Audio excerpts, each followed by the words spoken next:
Originally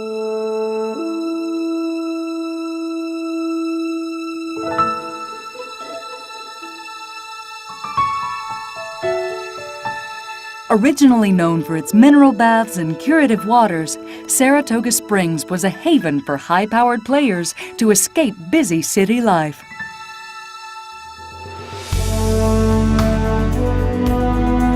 Once people started flocking to this quiet little town for the spas, it soon became clear something was missing: excitement.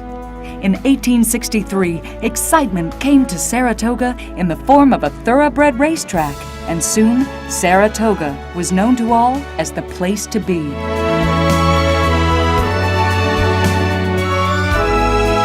The baths and the springs still flourish, but it's the thoroughbred racing that continues to draw people to this northeast mecca.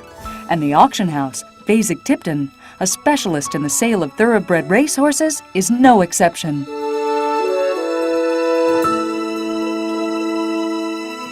For over a century, this auction house has sold some of the most prized thoroughbreds in racing history. From Danzig to Seattle Slew, Man o' War to Go for Gin. Today, thoroughbred horses go on the block at Fasig-Tipton's August 2004 yearling sale.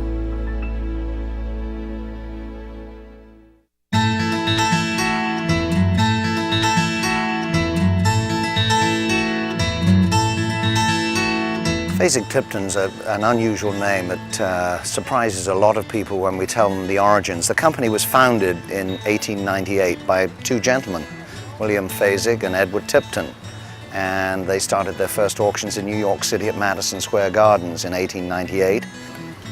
We moved from Madison Square Gardens to Saratoga in about 1913, and we've held a yearling sale pretty much every year here, with the exception of the war years, the Second World War. And we're up into our 90th plus year. It's a very well established and a very pleasant sale to be at. $1,600,000 and $1,500,000, $1,600,000 and $1,000,000. This sale at Saratoga is like the Oscars and the Emmys all rolled into one. These truly are, these yearlings represent the cream of the North American thoroughbred foal crop. And I think that because it has produced so many high-class winners over the years, and as recently as 10 Most Wanted in last year's Travers Stakes, it has a reputation of being one of the premier spots to find thoroughbred yearlings. Some of the most famous ones, probably Danzig, who turned out to be the leading sire in North America for several years, was sold right here. More recently, Strong Hope, who was another Saratoga Stakes winner here last year. This is a business of what did you do for me lately? So however many old horses we sold that are now in the history books, for a sale to keep performing at its highest levels, it's got to continue to produce high-class stakes winners, and touch wood, we've been lucky enough to do that.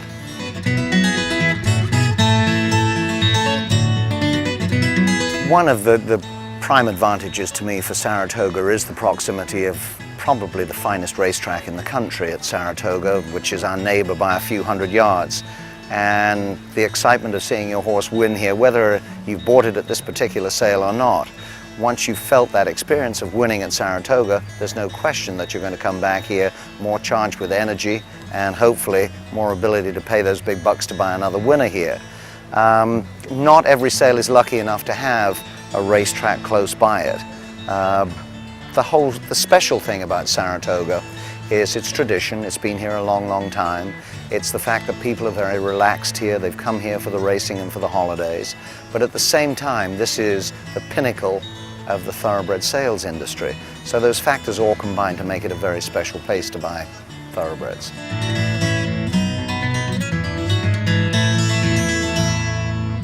The yearlings in the sale here have never raced, so you are taking a huge chance on whether they're going to turn into top-class athletes, and that's why the experts here, the agents that are picking these horses, put their reputations on the line and try to pick out the very best ones from among them. It's a bit like a college draft. They're unproven. They are somewhere between 13 and 16 months old, and they're just gangly teenagers. But they have that wonderful potential that all young athletes have. And we just hope that most of them are going to be turning into top-class racehorses and seen in the winner's circle here around the country.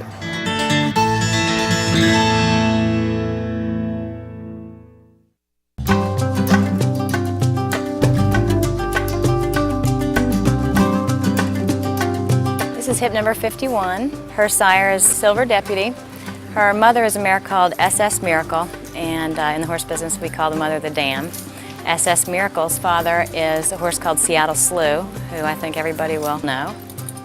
This filly really is exactly as she should be.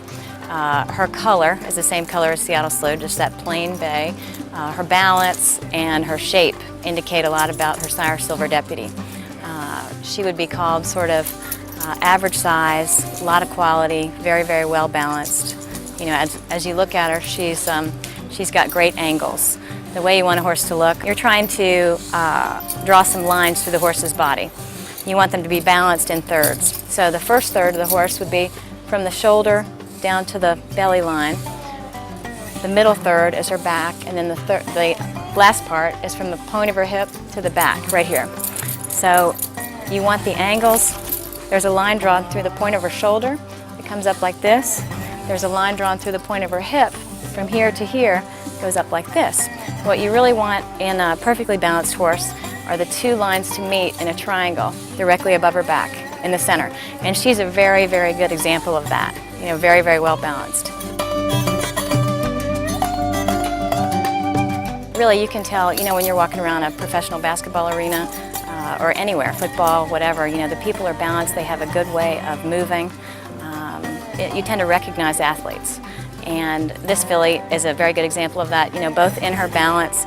The other thing you're looking for is straight angle in her hind leg. That produces speed. She's bred for speed, she's bred to be early, and you look from the point of her hip all the way down and you want a plumb line from here to the ground, all the way through her hock and through her ankle. And if you look at that line, it's perfectly straight. She's got a great expression. You know, she looks very smart.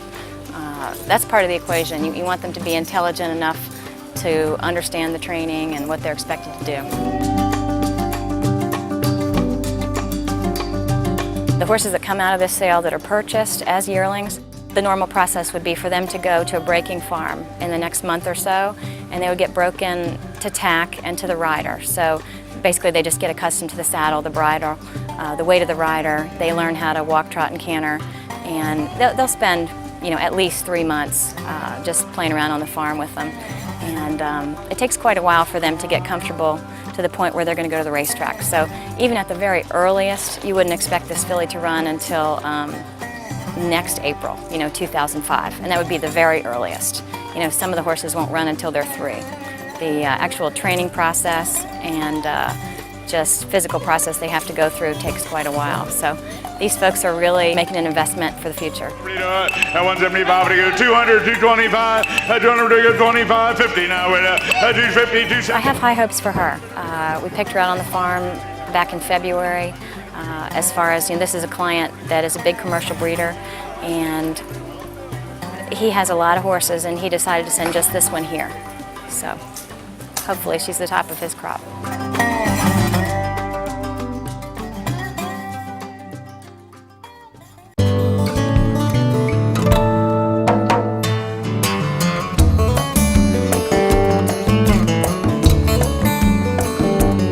I've been coming to Fasig-Tipton for 20 years.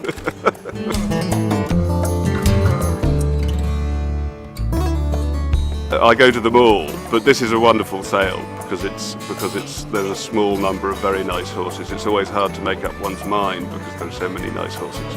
But it's one of the most select sales in the world, so it's a must stop for people like me.